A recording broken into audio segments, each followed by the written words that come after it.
Hello നീടെ എടാ നിന്നോടല്ലേ പറഞ്ഞു ഇന്ന് താനൊരു മെൻസ് ഫാക്ടറി കയറണമെന്ന്. എടാ ഒരു മേലല്ല ഇപ്പൊ താഴെ വലിയ കളായിട്ട് തുറന്നിട്ടുണ്ട്. ഇവിടെ കയറിയാൽ ഇപ്പോ ജെൻസിനുള്ളതും കിഡ്സിനുള്ളതും എല്ലാം സൂപ്പറായിട്ട് കിട്ടും. എടാ ഇവിടെ നോർത്ത് റിപ്പബ്ലിക് ലൂപ്പോൾ അങ്ങനെയുള്ള ഒരുപാട് ബ്രാൻഡുകളുണ്ട്.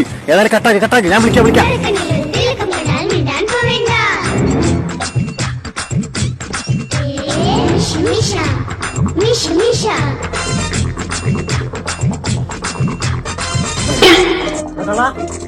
എന്റെ കടി വലിയ കളന്നല്ലേ പിടിക്കരുത്. ഞാൻ കള്ളന്ന, ഞാൻ ഇവിടുത്തെ സ്റ്റാഫാണ്.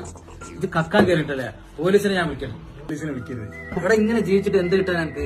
ഇത് കുറഞ്ഞ ശമ്പളമാണെങ്കിൽ അത് നമുക്ക് മാസം കിട്ടുമ്പോൾ അത് നേരെ വീട്ടിൽ കൊടുക്കും. അവർ മുഖത്ത് കാണാൻ സന്തോഷം. ഇവിടുന്ന് എന്തെങ്കിലും കിട്ടിട്ട് വേണം എന്റെ കുടുംബവും ജീവിക്കാൻ. എനിക്കൊരു മാസം കട്ടാൽ എത്ര കിട്ടും? 4 ലക്ഷം 3 ലക്ഷം കിട്ടും.